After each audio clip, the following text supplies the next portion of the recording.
दोस्तों एक बार फिर आपका स्वागत है, अभिनंदन है आपके अपने YouTube channel Aryan institute Allahabad में। दोस्तों जैसा कि बोर्ड पर आप देख पा रहे हैं, आज एक बार फिर आपसे बात करने वाले हैं यूपी डीएलएड प्रथम सेमेस्टर संस्कृत पाठ्यक्रम पर।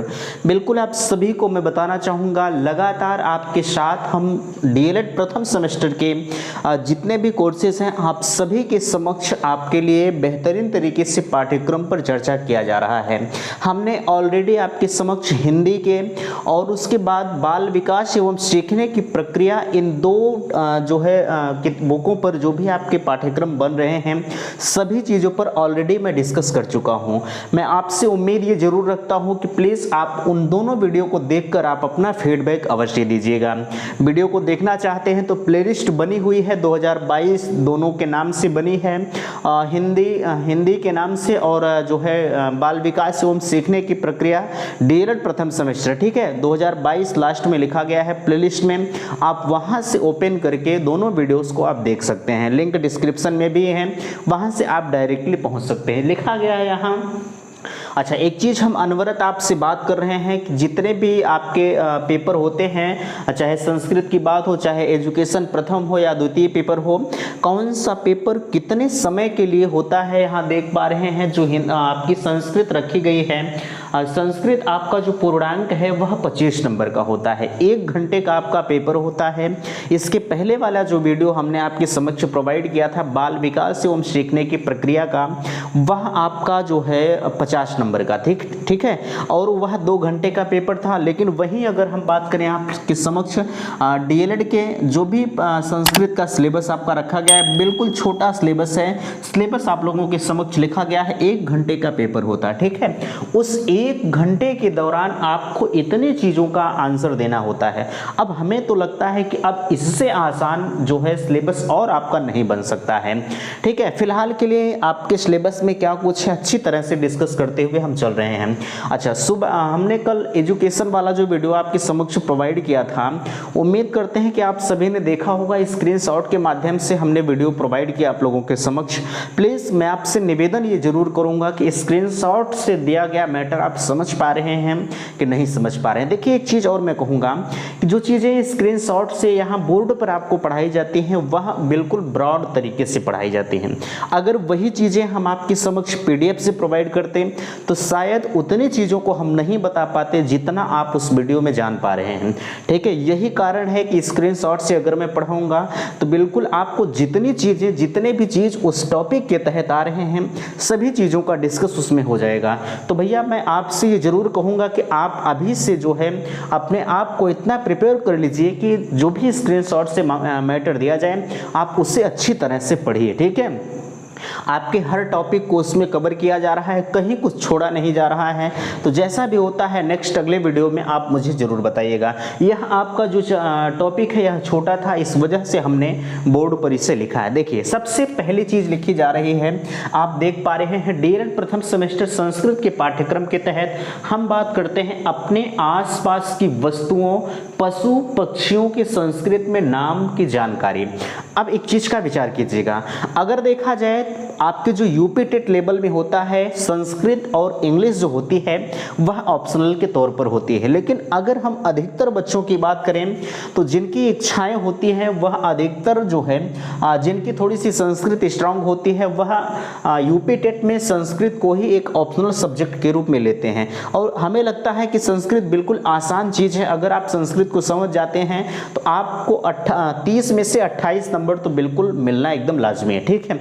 अब यही सब चीजें जो आप यहाँ देख पा रहे हैं अपने आसपास की वस्तुओं को, पशु पक्षियों संस्कृत में नाम, ठीक है, यही चीजें आपसे पूछा जाता है। जैसे उसमें पूछ लिया जाता है कि आप गेहूं को संस्कृत में क्या कह सकते हैं, ठीक है, आम को संस्कृत में क्या कह सकते हैं, यही सेम चीजें गधे को संस्कृत में क्या कह सकते हैं, यही सेम चीजें आपसे यूपी टेट लेवल में भी पूछी जाती है 1 नंबर में, ठीक है। तो क्यों नहीं आप अभी से इस चीज को तैयारी करते हुए चले, ठीक है। बेहतरीन तरीके से नोट्स मेरे भैया आपके समक्ष में प्रोवाइड करूंगा। मैं इतना जरूर आपके साथ दावा करूंगा कि अगर प्रथम सेमेस्टर से ही आप अच्छी तरह से पढ़ाई करते चल रहे हैं तो आपको इलाहाबाद आने की जरूरत नहीं पड़ेगी। ये हमारा चैलेंज है, चुटकी बजाकर इसी तरह से निकलवा दूंगा, ठीक है। खैर चलिए, ज़्यादा बड़ाई करने की जरूरत नहीं है, ठीक है। वो आप खुद देखेंगे जब आपको मैटर दिया जाएगा। अपने आसपास के वस्तुओं का नाम, जैसे हम बात करें जितने भी पक्षी होते हैं, ठीक है, सभी का नाम संस्कृत में आपको पढ़ना है। जितने भी खाद्य पदार्थ होते हैं सभी का नाम संस्कृत में आपको पढ़ना है।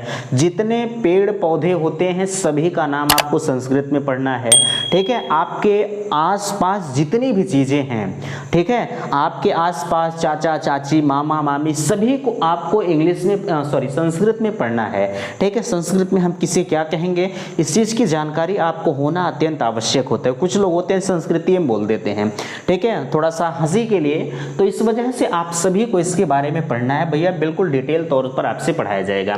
आगे हम बात करते हैं, आपसे दूसरा रखा गया है संज्ञा, लिंग एवं वचन की जानकारी, ठीक है।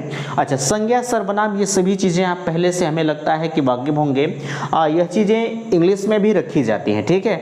तो बहरहाल आपको संस्कृत का मैटर यहाँ प्रोवाइड किया जाएगा। संज्ञा किसे कहते हैं, लिंग कितने होते हैं, वचन कितने होते हैं, इन सभी की जानकारी। संज्ञा को हम कहाँ प्रयोग कर सकते हैं, लिंग को हम कहाँ प्रयोग कर सकते हैं, वचन क्या होता है, कैसे होता है, सभी चीज़ों के बारे में जब इसके तहत कंटेंट आपको दिया जाएगा वहाँ पर डिस्कस किया जाएगा। फिलहाल के लिए हम आपसे पाठ्यक्रम पर डिस्कस कर रहे हैं, सिर्फ हमारा दायरा आज यहीं तक सीमित है। हमने आपसे बताया है कि अगर कभी भी आप किसी भी चीज़ को पढ़ रहे हैं, जब उस चीज़ का सिलेबस आपको पता होता है तो आपकी पढ़ाई और बेहतर ढंग से होती है। अरे जब आपको सिलेबस ही नहीं पता है तो आप कहाँ पढ़ेंगे, ठीक है। अब ऐसा तो नहीं है कि आपको देना है डीएलएड का पेपर, ठीक है, देना है आपको डीएलएड का पेपर और आप पढ़ लीजिए यूपीएससी लेवल, तो कोई काम का नहीं है। इस वजह से उतना ही पढ़ें जितना आपके लिए सफिशिएंट हो, ठीक है। बहरहाल पढ़ना बहुत है, पढ़ाई कभी ख़त्म नहीं होती है, यह चीज़ आप जानते हैं, ठीक है। फिलहाल के लिए हम बात करते हैं आपसे संज्ञा एवं सर्वनाम शब्दों के सभी विभक्तियों तथा वचनों का ज्ञान। अच्छा, यहाँ एक चीज़ आपको दिया गया है, ठीक है, रूप दिया गया है ना। बहरहाल पहले इसे देखिए, संज्ञा एवं सर्वनाम, देखिए फिर संज्ञा आया। ये संज्ञा वाला शब्द कभी आपका पीछा नहीं छोड़ेगा, ठीक है। आप संज्ञा को अच्छी तरह से, अरे परिभाषा रटने से नहीं, है ना, परिभाषा रटने से काम नहीं होता। संज्ञा की परिभाषा तो सबको आता है, किसी वस्तु या अवस्थान व्यक्ति के नाम को हम संज्ञा कहते हैं, ये नहीं रटना है, ठीक है। आप शुरू से, जब हमें लगता है कि जब इतने बड़े रहे होंगे तब से संज्ञा की परिभाषा रटते हुए आ रहे हैं, इसे नहीं रटना है। हम बताएंगे संज्ञा एवं सर्वनाम शब्दों के सभी विभक्तियों तथा वचनों का ज्ञान। आप वचनों का ज्ञान किस प्रकार से, फिर वचन शब्द आया कि नहीं आया, हमने आपसे यही तो कहा कि भैया ये बार बार आप लोगों के बीच में आएगा। इस वजह से अभी से ही आप पढ़ते हुए चलिएगा। जब आप पढ़ेंगे यूपी टेट कहीं कोचिंग वगैरह करने जाएंगे तो वहां भी आपको अनुवाद पढ़ाया जाएगा, ठीक है। आप संस्कृत के इंग्लिश के अनुवाद से परिचित होंगे, इंग्लिश के बाद आपके अनुवाद आते हैं संस्कृत के, ठीक है। तो इसे भी आपको पढ़ना अत्यंत आवश्यक होता है, ठीक है। अच्छा, यहाँ आगे आता है धातु रूप के अंतर्गत लट एवं लंग लकार प्रयोग, लकार का प्रयोग, ठीक है। ये लकार भैया बड़े खतरनाक होते हैं, ठीक है।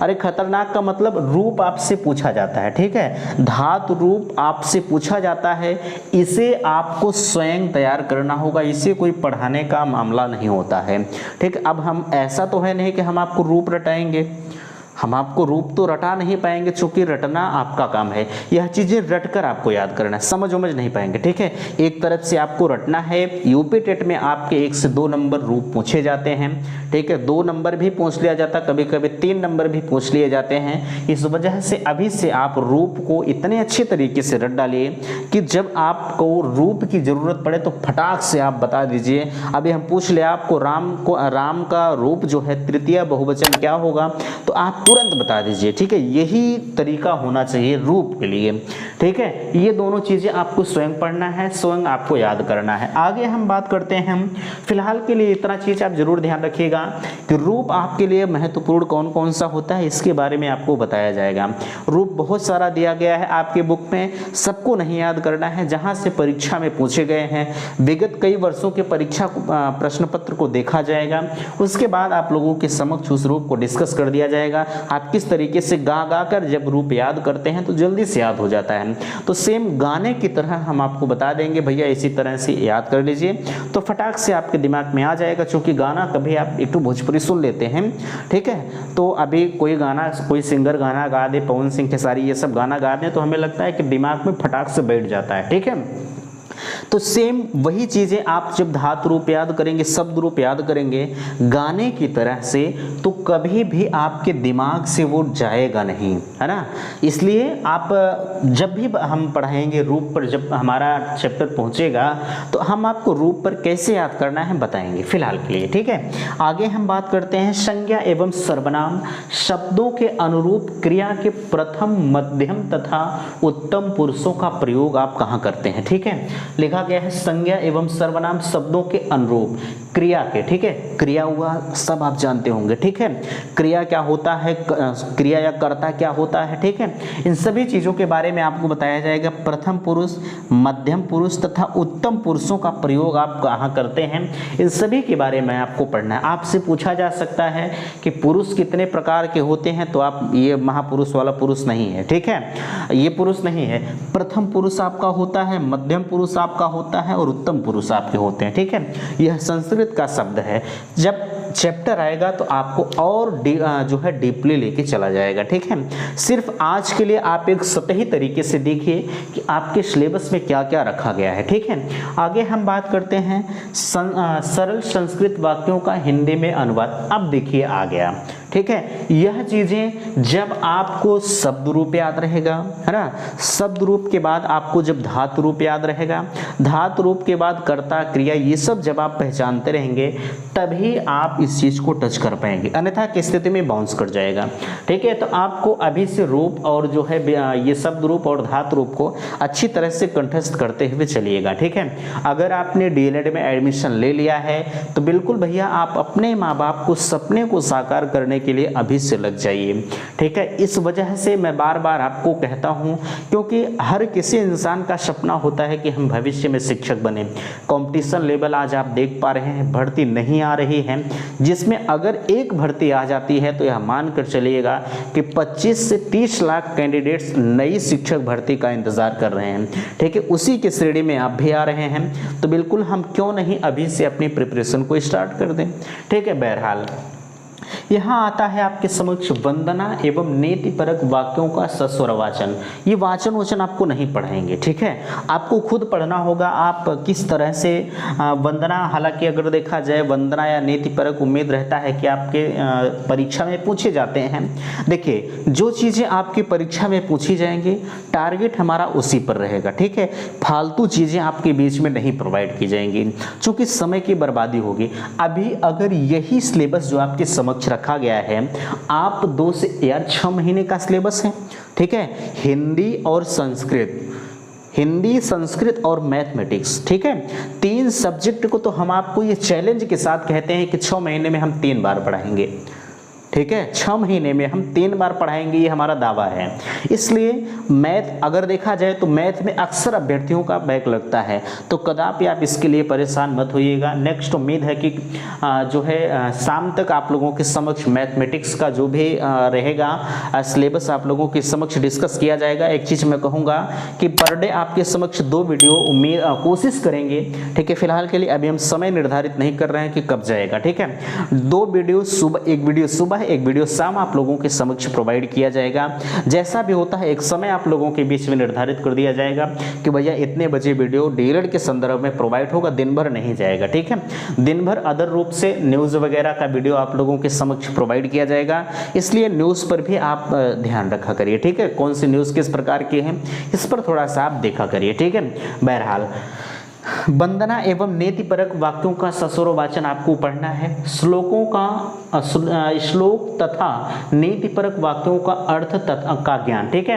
अर्थ यह आपके बीच में रखा गया है, मातृभूमि नमो, मातृभूमि नमो, बड़ा अच्छा जो है एक श्लोक होता है, ठीक है। नीतिपरक वाक्य भी रखे गए हैं, इन सभी चीज़ों को आपको पढ़ना है, ठीक है।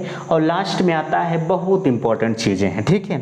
यह आपकी विगत यूपी टेट का पेपर अगर आप उठा के देखेंगे तो जब से आपका यूपी टेट हो रहा है, ठीक है, 1 से 20 तक, 20 तक नहीं और पूछता है, 100 तक पूछता है, ठीक है, हम आपको 100 तक की संख्याओं का ज्ञान कराएंगे। आपके सिलेबस में तो 20 तक रखा गया है, ठीक है, अरे 6 महीने का सिलेबस है, आप 100 तक पढ़ लीजिए, कोई दिक्कत नहीं है, ठीक है। बहरहाल आपके सिलेबस में 20 तक है तो 20 तक अच्छी तरह से कंठस्थ कर लीजिएगा, बाकी चीजें आप कहीं लिख कर रख लीजिएगा, आगे के लिए आपके काम आएगी, ठीक है। 1 से 20 तक की संख्याओं को संस्कृत में आपको ज्ञान कराना है। जैसे 1 को हम क्या कहेंगे, 2 को क्या कहेंगे, 3 को क्या कहेंगे, 4 को क्या कहेंगे, 19 को क्या कहेंगे, 20 को क्या कहेंगे, इन सभी को हम संस्कृत में क्या कहेंगे, आपकी समक्ष बेहतरीन तरीके से वीडियो प्रोवाइड की जाएगी, ठीक है।